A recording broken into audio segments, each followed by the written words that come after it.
Terima kasih Anda masih bersama kami. Bagi Anda yang baru saja bergabung, kami hadirkan kembali 3 berita utama hari ini. Ribuan buruh di Kota Cimahi turun ke jalan memprotes penetapan kenaikan upah minimum Provinsi Jawa Barat 2024 sebesar 3,57%. Rekonstruksi kasus pembunuhan ibu dan anak di Jalan Cagak Subang, 3 dari 5 tersangka menolak mengikuti rekonstruksi. Petugas menertibkan ratusan alat peraga kampanye dan alat peraga sosialisasi pemilu 2024 di sepanjang Jalan Pantura Pemanukan Subang yang dipasang sebelum masa kampanye.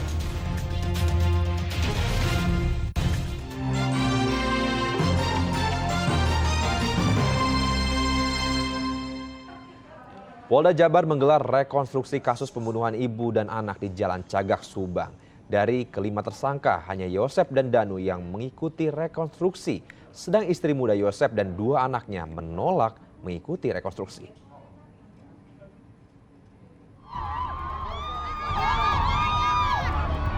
Setelah beberapa kali menggelar prarekonstruksi, Polda Jabar akhirnya menggelar rekonstruksi kasus pembunuhan ibu dan anak di Jalan Cagak, Subang, Rabu pagi. Dalam rekonstruksi kali ini, penyidik menghadirkan para tersangka. Proses rekonstruksi mengundang rasa ingin tahu warga hingga polisi menutup akses jalan dan mengalihkan arus kendaraan menuju rumah TKP. Selain dari sekitar Subang, warga luar kota juga sengaja datang karena penasaran dengan kasus ini. Pengen lihat langsung aja, biar lebih tahu gitu, sama lihat tersangka, 5 tersangka itu. Dari rumah berangkat jam berapa, Bu? Setengah 6. Setengah 6. Pakai motor. Berapa jam sampai sini, Bu? Sampai sini sejam 15 menit lah. Jam 15 Ya. menit. Harapannya dengan adanya rekonstruksi ini apa sih, Bu? Harapannya biar cepat selesai, pelakunya udah pada ngaku juga. Pokoknya doa-doa terbaik aja. Ratusan warga yang memenuhi lokasi rekonstruksi meneriaki Yosep, salah satu tersangka, setiap melakukan adegan. Terungkap dalam rekonstruksi, Yosep, suami dan ayah korban, membopong sendiri jenazah anaknya Amelia Mustika Ratu. Ia memasukkan jenazah ke dalam mobil Alphard, sementara jenazah Tuti sudah terlebih dulu dimasukkan. Berbeda dengan Yosep, 3 tersangka lain yaitu Mimin, istri muda Yosep, dan 2 anaknya Abi dan Arigi menolak menjalani rekonstruksi. Ketiganya langsung kembali dan dimasukkan ke dalam mobil untuk dijauhkan dari lokasi rekonstruksi. Sementara proses rekonstruksi tetap berjalan dengan menggunakan peran pengganti untuk ketiga tersangka.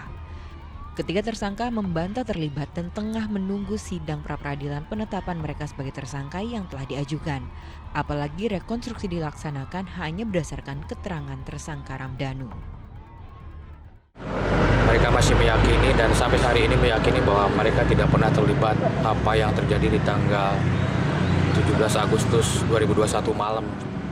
Dan seperti yang saya sampaikan sebelumnya, saksi yang meringankan pun kita sudah hadirkan. Insya Allah bahkan dalam waktu dekat juga pra-peradilan sudah kita daftarkan, tinggal nunggu jadwal sidang. Dalam rekonstruksi yang diikuti tersangka Yosep dan Danu di warung pecel lele dan kios warnet tempat Danu bekerja di Jalan Raya Subang, Purwakarta, Yosep dan Danu memperagakan 8 adegan berisi keluhan Yosep kepada Danu terkait hubungannya dengan Tuti.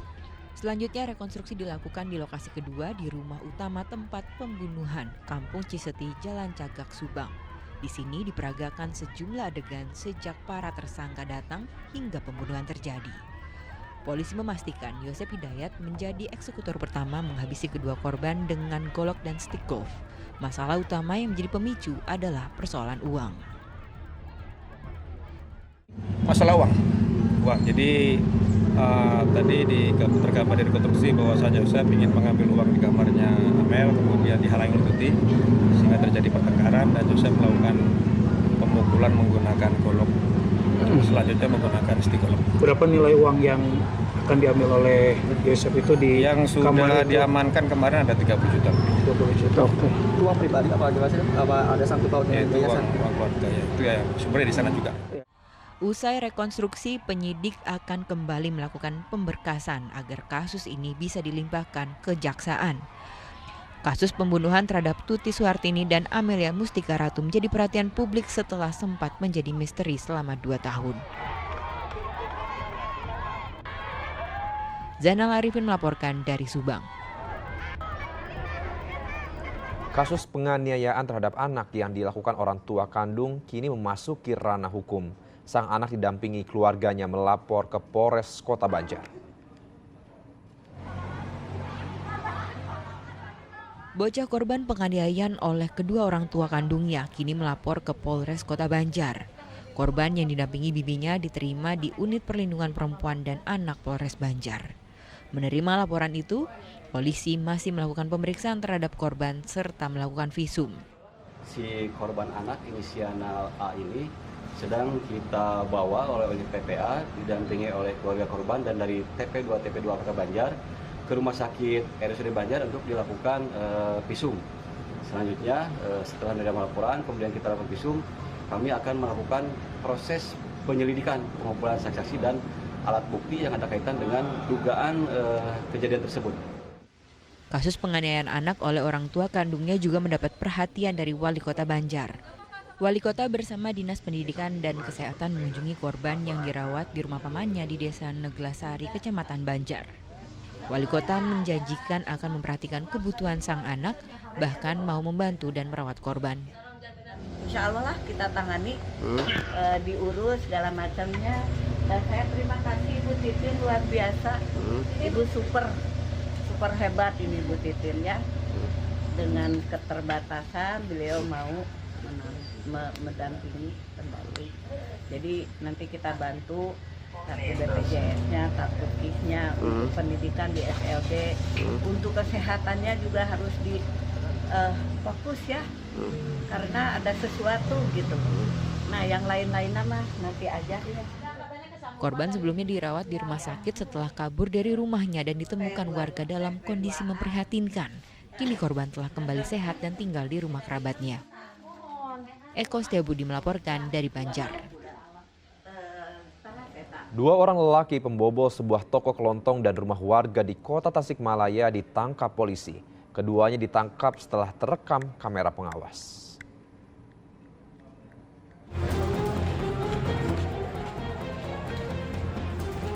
Membobol sebuah toko di Indihang, Kota Tasikmalaya dan menggasak uang tunai 30 juta rupiah. Dimas alias Unyil dan Randi ditangkap polisi berdasarkan rekaman kamera pemantau. Tersangka Dimas menjadi otak sekaligus pelaku pencurian, sedang Randi hanya mengawasi suasana. Uang hasil kejahatannya dibelikan 2 unit sepeda motor untuk bergaya.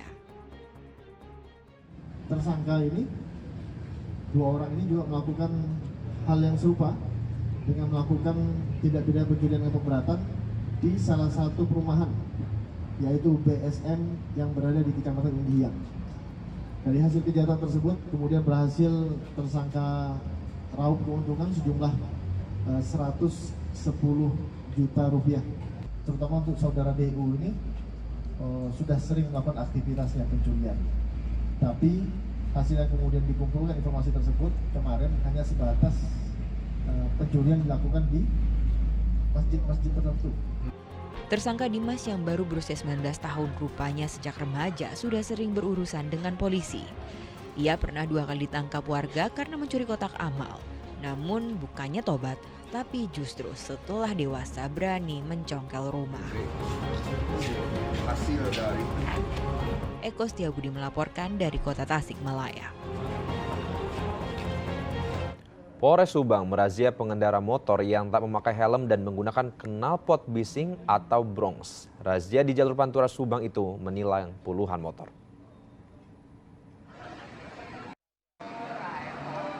Pengendara ini dihentikan petugas lantaran tak memakai helm saat berkendara sepeda motor. Meski dihentikan, beberapa berusaha kabur dari tilang petugas. Tidak sedikit warga yang kena razia di bawah jembatan layang Pamanukan Subang. Meski ada yang kabur, masih banyak warga yang taat dengan mengikuti instruksi dari petugas.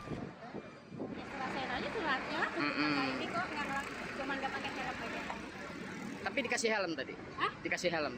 Iya, pakai helm ini. Dengan kegiatan seperti ini menurut pengendara bagaimana, Bu? Ya biar taat ini, peraturan lalu lintas.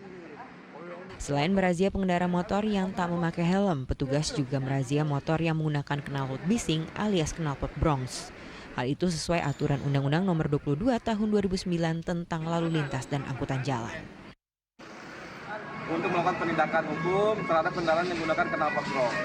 Kendaraan knalpot brong itu kan salah tempat. Knalpot brong itu digunakan pada arena sirkuit ya, bukan jalan umum, karena pengguna jalan umum itu bukan hanya mereka, tapi orang lain juga ada. Nanti mereka kalau misalnya pengen motornya kembali, motornya bisa diambil, silakan bawa knalpot orisinilnya, langsung ditukar knalpot brongnya dengan knalpot orisinil. Nanti kita bantu. Jadi kedepannya agar menciptakan Subang, seluruh Kabupaten Subang itu tidak ada knalpot brong yang bikin meresahkan masyarakat. Pengendara yang terkena tilang tak mengenakan helm atau memakai knalpot bronze harus menunjukkan kelengkapan surat berkendara dan izin berkendara. Bagi yang terkena razia knalpot bising harus diganti dengan knalpot standar di lokasi tilang. Zainal Arifin melaporkan dari Subang.